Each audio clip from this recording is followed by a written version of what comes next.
This is our portable chicken coop build, the one roost to rule them all. We designed this ultimate chicken coop by using mostly reclaimed materials. While we show you how to build a chicken coop, we'll walk you through the measurements that matter for heritage breeds, how many birds this chicken run can realistically support if you're not free ranging, and why this DIY chicken coop and run works so well for backyard chickens, especially in hot Australian summers. Stick around till the end and we'll do a full tour and introduce you to our new chickens. Out on our Australian homestead, this coop will serve as a breeding coop in the future. The foundation of this design is skid inspired. Keegan's busy cutting the planks now. Working with reclaimed materials that were headed for the tip, we're not working from our own cut list, so you'll see a lot of patchwork and less than ideals throughout the build. I feel like there's a certain skill to be able to pull it off, and I'm quite excited by the end product.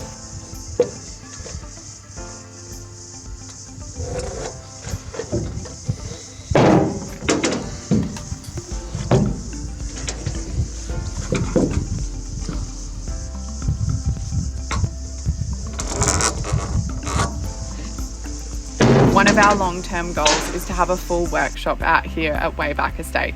Until then, we make do with the spaces we have, and that includes sometimes just grabbing the closest tool that's on hand, and then realizing how blunt it is.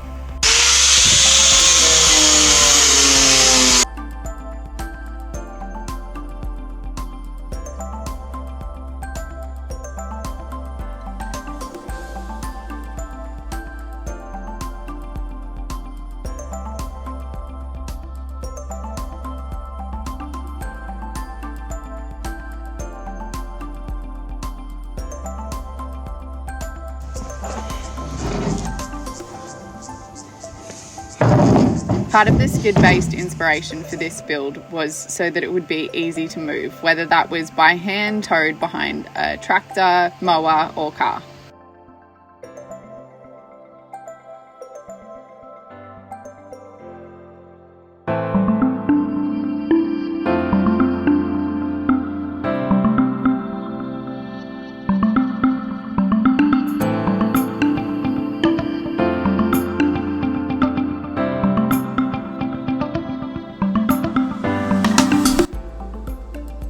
This is one of those patchworks that I mentioned, and when you're picking things up for free, you can't complain.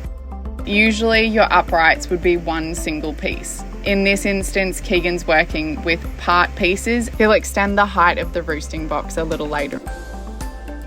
In the meantime, he's setting the cross beams for the floor of the roosting box.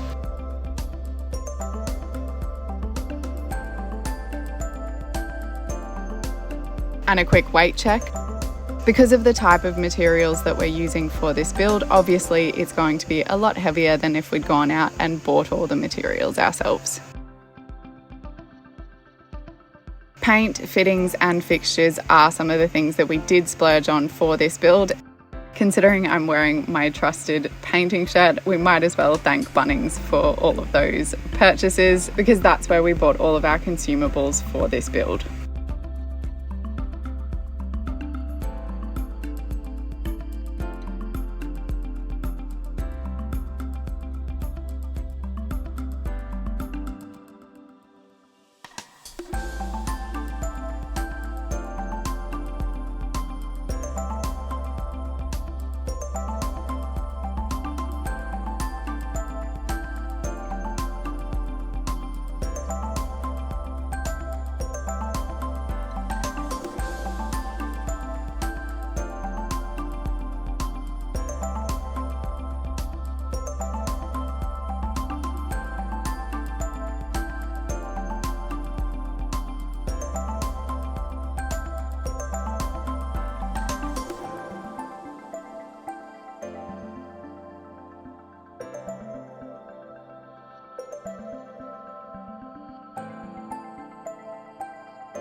The rungs for our ladder leading up to the roosting box were a really nifty find. These come from an old director's chair that we picked up as a freebie on Facebook Marketplace and cut down into timber pieces. So here are your first important measurements for your heritage breeds. Your rung spacings need to be about 100 mil apart, measured centre to centre is best. You want the thickness of your rungs to be about 20 to 25 mil. This gives proper grip and supports heavier birds in wet or dusty conditions. Lastly, you want the rung depth to be about 30 to 40 mil. The width of your ladder needs to be about 250 to 300 mil, and you don't want the incline to exceed 30 to 40 degrees. To avoid injuries, make sure your ladder touches the ground too. If you've seen our firewood storage video, you know that we take a pragmatic approach to snake proofing. Instead, our aim is to make it less enticing for snakes to visit. When we show you the completed build, we'll walk you through how we've done that. On our homestead, the biggest threat to our chickens are going to be eagles and hawks, and goannas too. Wild dogs might become an issue, but so far so good.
The amount of nesting boxes we have on this coop is overkill for the amount of birds it can hold.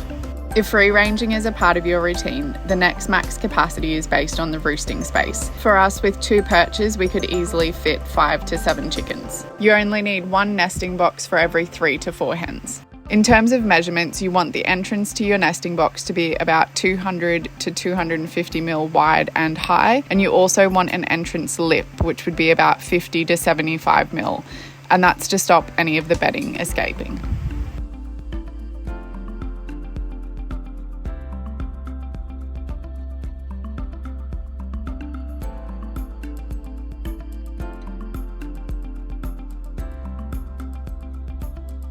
For the internal dimensions of the nesting box, you want them to be about 300 to 350 mil wide, deep and high. For our chicken tractor, we've got them at floor height, which is perfectly fine. It's lower than the roost, so it prevents them from sleeping in the boxes, and it's nice and dim and sheltered, which encourages them to use them and reduces floor eggs.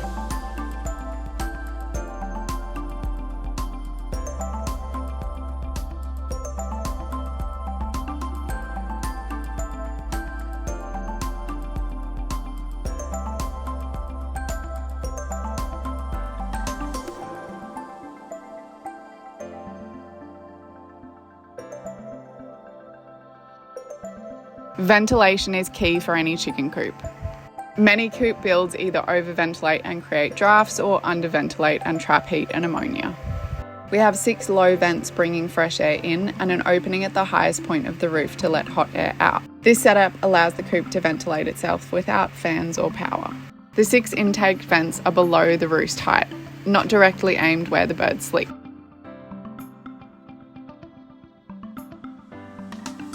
The vents are spread across 2 surfaces, so we avoid dead air pockets. Having a high exhaust point means the hot air rises, escapes passively, and pulls fresh air in behind it, without creating a draft for the chickens and keeping them in the cool zone.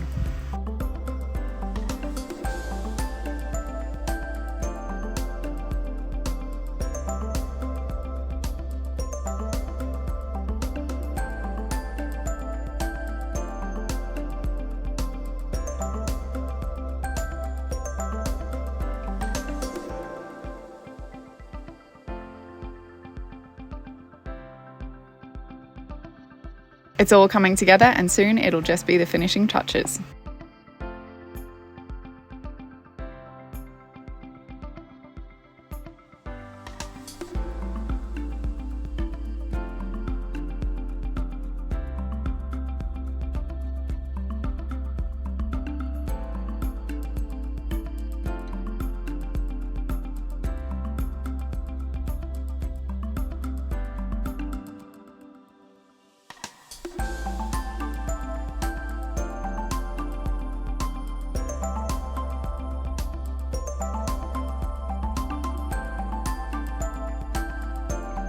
Having a mobile coop or a hybrid chicken tractor was super important to us, so on go those all-important wheels.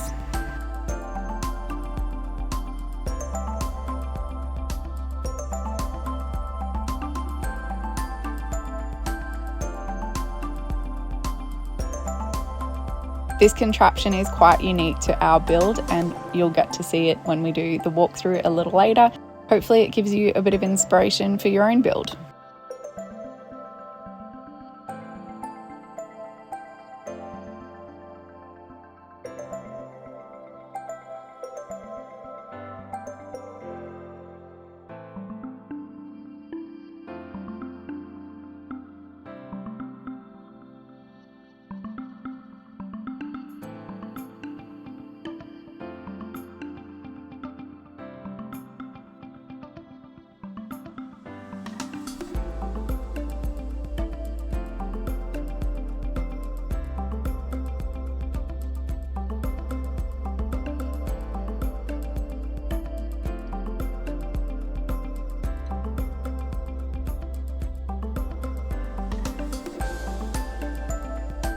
No doubt you've seen these toggle feeders before. You'll get to hear a little bit more about them later on.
I don't know if you can hear that in the background, but we've got a decent storm heading our way, and this video is due to hit you guys pretty soon. So it's not the finished product that we were hoping to share, and it's going to be a real quick tour, but here goes. We built this coop with a few key factors in mind. It needed to be mobile to sustain the chickens for a period of time, ideally 10 days at least. And we wanted the health and the well-being of our chickens to be at the forefront of this build, which means it needed to be really easy to clean too. First up, we have a number of access points throughout the coop. There are hinge doors at both the front and the rear of the run. Everyone knows you need easy access to those golden eggs.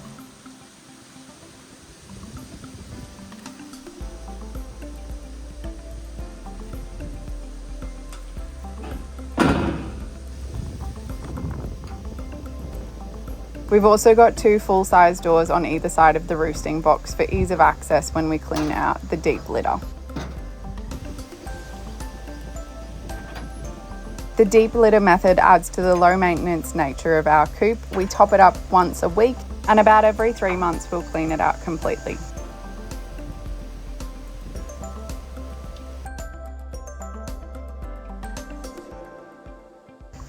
We harvest water wherever we can, including on our chicken coop. The gutter from the top roof runs into a spreader bar which flows onto the second roof and then straight into our chicken waterer.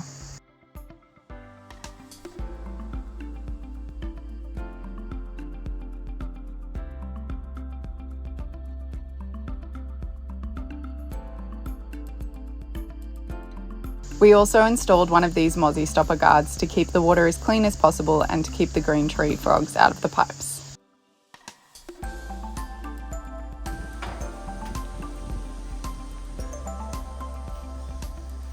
In keeping with the theme of the coop, we've also used chicken nipples. We found them the most reliable and sanitary option for our chickens. The cups are a great concept, but they often get food stuck at the bottom or at the top, which stops water flow, and they often get dirty, so it's another thing to clean. The water storage for our chickens sits underneath their roosting box. This design idea wasn't just for space-saving purposes, it also keeps the water nice and cool for the chickens over summer, which is super important for healthy chickens. Because our land is undulating, we also have a nipple at the back of the run. On top of that, we have a vent to prevent any airlocks. 4 nipples is certainly more than what we need if we were keeping 3 chickens in this run. If free ranging wasn't a part of our plan, this run would only accommodate 3 chickens comfortably.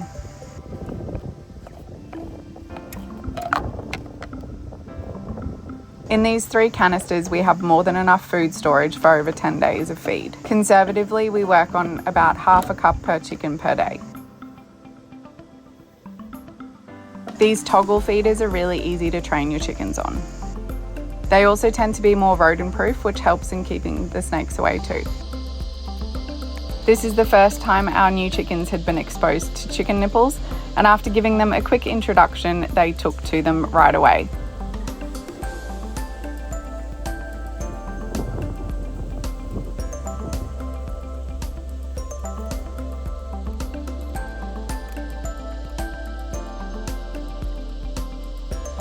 The toggle feeders were even easier, they didn't even need an introduction. If you've taken the time to give us a comment or any feedback, we do our best to respond to you even if it takes a bit of time. If you've enjoyed this video, please subscribe and like and follow along for our chicken breeding journey here at Wayback Estate. See you next fortnight.